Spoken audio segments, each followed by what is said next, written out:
दोस्तों 26 जनवरी 1950 को हमारे देश में संविधान लागू हो चुका था। आज उन बातों को 76 वर्ष हो चुके हैं और इस बार 76वां गणतंत्र दिवस भारत में मनाया गया। इस बार के 76वें गणतंत्र दिवस पर जो मुख्य अतिथि के तौर पर पधारे हैं उनके बारे में जब आप जानेंगे तो शायद एक बार के लिए हैरान हो जाएंगे, क्योंकि जब कभी भी कोई भी गणतंत्र दिवस होता है तो कोई भी देश बड़ी बड़ी महाशक्तियों, बड़े बड़े राष्ट्राध्यक्षों या फिर पुराने मित्र देशों के राष्ट्रपतियों को मुख्य अतिथि के तौर पर न्योता देता है। लेकिन इस बार भारत ने जो किया है वो सबको हैरान कर रहा है, क्योंकि भारत ने पूरी दुनिया की सबसे बड़ी मुस्लिम आबादी वाले देश इंडोनेशिया के राष्ट्रपति प्रबोवो सुबियांतो को न्योता दिया। ऊपर से इंडोनेशिया के राष्ट्रपति ने भारत में आकर जो दावे किए वो भी चौंका देने वाले थे। उससे भी ज्यादा चौंका देने वाली बात यह है कि इंडोनेशिया के बाद जो सबसे ज्यादा मुस्लिम आबादी वाला देश है वो है पाकिस्तान, और इन दोनों की दोस्ती मुस्लिम भाईचारे से है। लेकिन भारत की दोस्ती को निभाने के लिए इंडोनेशिया और इंडोनेशिया के राष्ट्रपति ने पाकिस्तान जैसे दोस्त के ऑफर को ठुकरा दिया।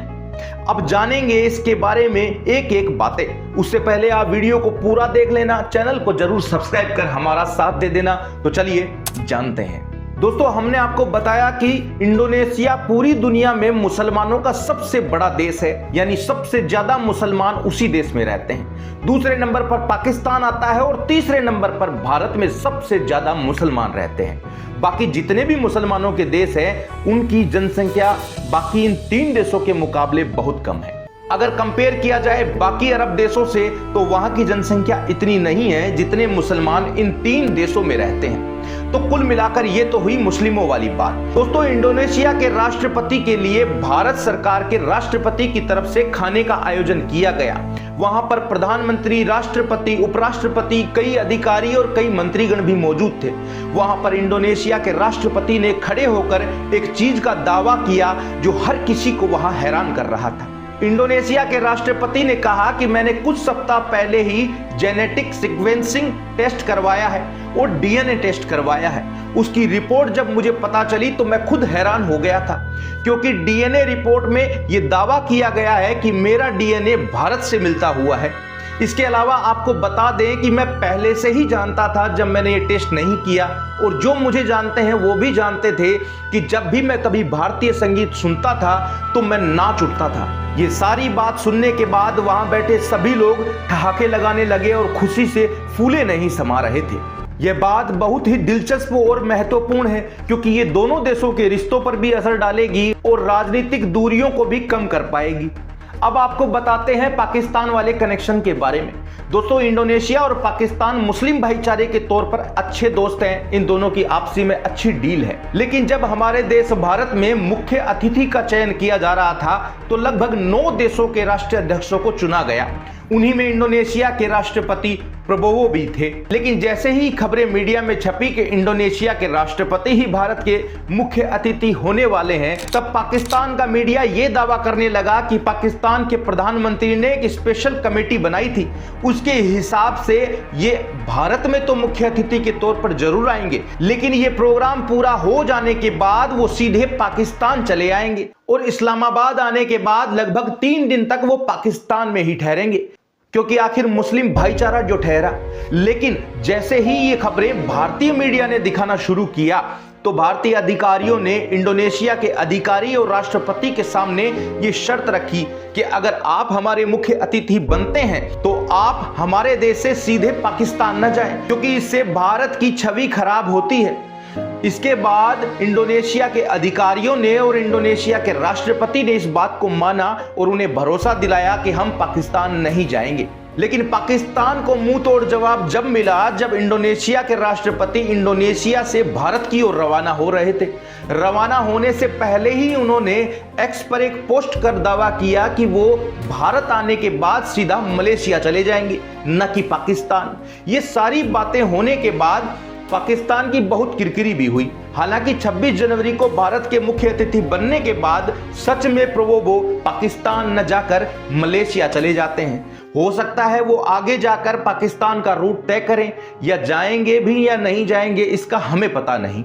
लेकिन दोस्तों अब हम आपको बताते हैं इंडोनेशिया के बारे में कुछ ऐसी बातें जिनको जानकर आपको सच में बहुत अच्छा लगने वाला है, क्योंकि ऐसी जो बातें हैं वो भारत जैसे हिंदू देश ही नहीं, बाकी जो भी कोई हिंदू देश है वो भी इन नियमों को नहीं अपनाता जो इंडोनेशिया के लोग अपनाते हैं। दोस्तों कई बार यह सामने आया है कि इंडोनेशिया के लोगों ने राम को अपना पूर्वज होने का दावा किया, क्योंकि वो कहते हैं कि राम ही है जो हमारे ऐतिहासिक और धार्मिक पूर्वज हैं। इसके अलावा इंडोनेशिया के नोटों पर भी भगवान गणेश की तस्वीरें छपी होती है, जो कि इतने बड़े हिंदू देश भारत के नोटों पर भी ऐसा कुछ देखने को नहीं मिलता। इससे भी ज्यादा हैरान कर देने वाली बात यह है कि इंडोनेशिया की जो राष्ट्रीय एयरलाइन है उसका नाम भी हिंदुओं के भगवान विष्णु की सवारी गरुड़ पर रखी गई है। जी हां दोस्तों, इंडोनेशिया की जो राष्ट्रीय एयरलाइन है उसका नाम गरुड़ एयरलाइंस है, क्योंकि भारत में जिन भगवान विष्णु को लाखों करोड़ों लोग पूजते हैं, इंडोनेशिया के लोग भी कहीं ना कहीं उसे उतना ही सम्मान देते हैं। अब हम आपको बताने वाले हैं कि इंडोनेशिया जो कि पूरी दुनिया में सबसे बड़ा मुस्लिम देश है, लेकिन वहां के स्कूलों में बच्चों को जो सिखाया जा रहा है, शायद आप भी सोचेंगे कि ये नियम तो भारत में भी लागू होने चाहिए थे। दोस्तों सबसे बड़ी बात है कि इंडोनेशिया के स्कूलों में गायत्री मंत्र लागू किया हुआ है, यानी स्कूल में पढ़ने वाले हर एक बच्चे को गायत्री मंत्र का जाप करना पड़ेगा। इसके अलावा स्कूल में पढ़ने वाले बच्चों के लिए एक नया नियम भी है जिसे त्रिकाल संध्या कहते हैं। दोस्तों त्रिकाल संध्या का मतलब है कि स्कूल में पढ़ने वाले बच्चे दिन में 3 बार सूरज को नमस्कार करेंगे। अगर आप भी चाहते हैं कि ये सारे नियम भारत के स्कूलों में भी हो तो इस वीडियो को लाइक जरूर कर देना। हम सभी जानते हैं कि देवों की भाषा संस्कृत होती है और ऐसा ही बताया गया है, लेकिन हिंदू धर्म का सबसे बड़ा देश भारत होने के बावजूद भी यहाँ संस्कृत को इतना महत्व नहीं दिया जाता जितना मुस्लिम आबादी होने के बाद भी इंडोनेशिया के लोग देते हैं। दोस्तों इंडोनेशिया की भाषा में संस्कृत के शब्दों का बहुत ज्यादा इस्तेमाल होता है, यहाँ तक कि जिसे हमारी हिंदी भाषा में हम भाषा कहते हैं, इंडोनेशिया की भाषा कही जाती है।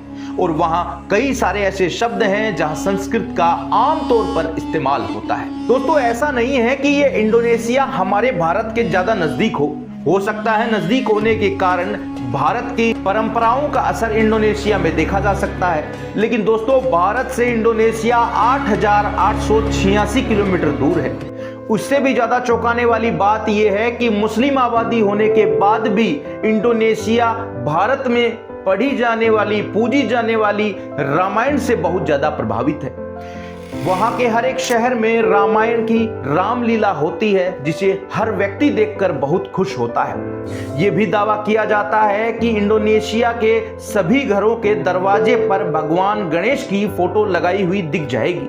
हालांकि इंडोनेशिया हमारे भारत के अंडमान निकोबार द्वीप समूह से समुद्री लाइन साझा करते हैं, यानी वो वैसे तो पास है लेकिन उनका हमारे से सीधा बॉर्डर टच नहीं होता।